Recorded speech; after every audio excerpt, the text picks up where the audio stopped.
Hey, what's up, guys? I just picked up this Hornady lock and load Concentricity Tool. Brownells actually has them on sale right now for $129.99, and I figured I'd pick one up. I knew what they were, but I was kind of under the understanding that it was just to check the uniformity of your bullets. I didn't realize it had the ability to straighten them. Most similar gauges, you can only read what the runout is and you can't do anything about it, but this one is set up to fine tune your bullets, which is nice. I mean, yeah, it appeals to the reloader, but it also can appeal to somebody that uses factory ammo, because you can take factory ammo and check the runout and do the same thing. Just eliminates one more variable that can potentially make you shoot better, have better accuracy. So I already had it out and played with it a little bit, but I wanted to show it to you guys, and I'll throw a bullet in.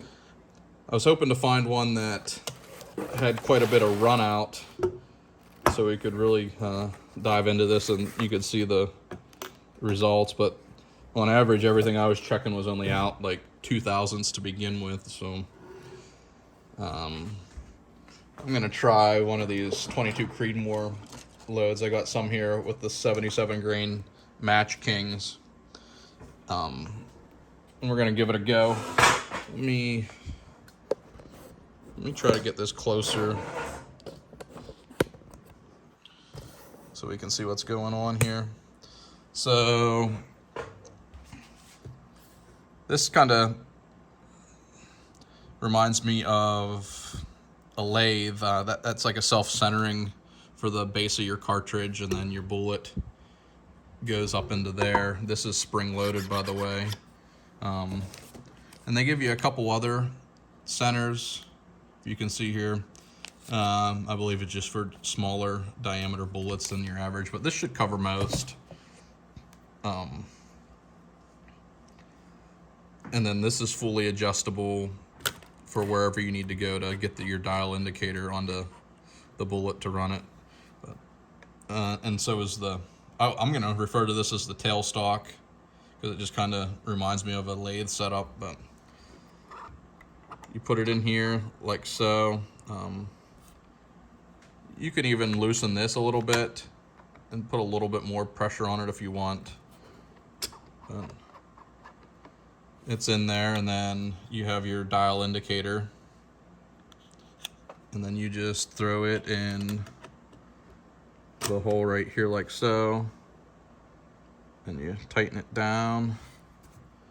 I'm gonna move this up to, you want it, you can see here, towards the back, but if you can see that green, you want to make sure that it's not gonna rub on the brass, because this is what you're going to use to dial in this bullet. So you definitely want to make sure it's contacting the bullet and only the bullet. So I have it set up in a pretty good spot right there. I tightened down this, and then you just spin this. Let me pull this in a little bit closer so you can see the dial. This is adjustable. It doesn't matter. I mean, I kind of like to set it to 0 when I'm doing it, but you don't have to. You're just looking for your highs and your lows. I'll set it just to give you guys a more accurate reading of what's going on here. I have the camera set up at a little bit of an angle, so the readings might look a little bit off for you compared to what they actually are. So this looks like it has about 0.003 run out, maybe just a tad over 0.003. So what you do is you find your low, which is right there, and then you run this in till it touches the bullet. You need to go past where your high was, which the high was there, but if you have this in your hand, you can tell there's not much pressure on it to do that. So I start off by going like up to 0.010, and backing it off and checking it, it's still at, that brought it down like about a half. So I find my low again, and then I'm going to run it up to 15 thousandths and back it off and see what we got.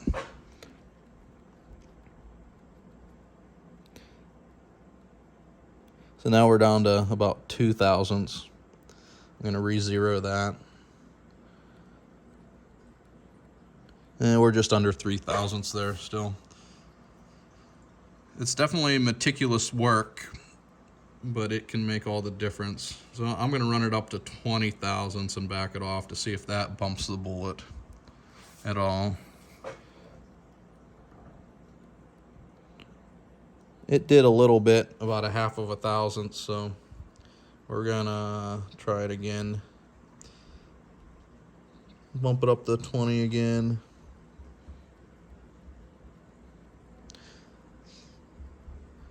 Not enough. Let's go up to 25 just because that looks like it moved it some.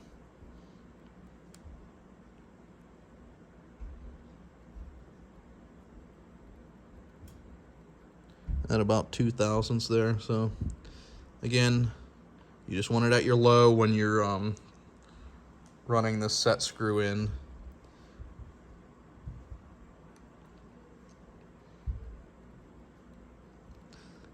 Now we're under 2 thousandths.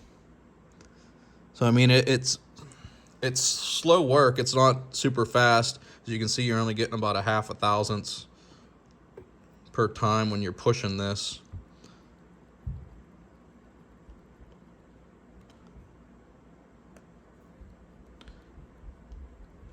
Now I'm down to about 1.5 thousandths.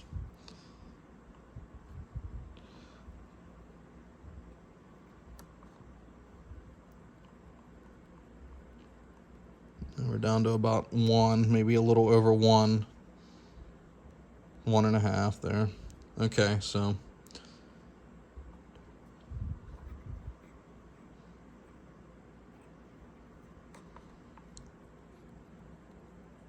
now we're talking. I'm gonna, for video purposes, you can kind of see what's going on here. I don't want to be too monotonous, but after that last push, as you can see, it's only moving maybe half of a thousandths, if that. So I'm gonna call that one good. You can keep playing with this and try to get it perfect, but I would say a half a thousandths pretty dang good. And then to take it out, you pull back on this and it pops out. You want to back this back off. And then you go on to your next one. It's a little tricky because you gotta pull back on the dial indicator. And then I was just pushing forward on that and putting it in there, and then you're back to it. I'm not gonna do another one, but again, this one's actually out almost 4 thousandths on the indicator here. You can see there. Again, it's not critical that you set that to 0. I just did it to make it easier for explaining it to you guys and telling you how many thousandths I'm going past the high to try to get this bullet to bump. It's pretty cool. It's not something I might necessarily use a lot, but my dad and I shoot some egg shoots where accuracy is critical. We shoot eggs out to 250 yards, and it's front rest only. You're not allowed to use a back rest or bag or anything, so you can definitely see your heartbeat in the scope a lot. So little tricks like this could mean all the difference for something like that. And it's always worth it to try to shrink your groups. In a factory rifle with factory ammo, it could shoot great after doing this, or you might not notice a difference, and then you realize you don't have to waste the time. But if it's something that definitely helps, I mean, it's worthwhile to do, depending on what your application is with your rifle. But yeah, it has these little notches down here that you can bolt it to your bench, or I was actually using it earlier just up on my granite countertop, having a nice solid level area.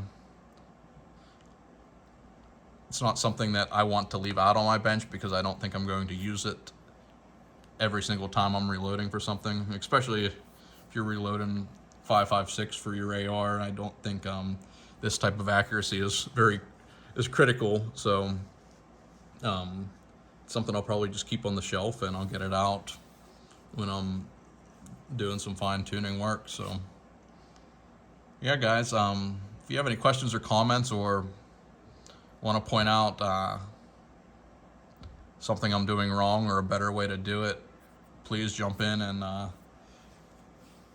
comment on it without criticizing. I had a guy in a video recently that had some positive criticism, but he did it in a way that wasn't offensive, and super nice about it. And I wish everybody on YouTube was like that. So yeah, like I said, questions, comments, leave them below, and I'll put a link in the description for this thing that's on sale at Brownells for $129.99. So pick one up if you're into it.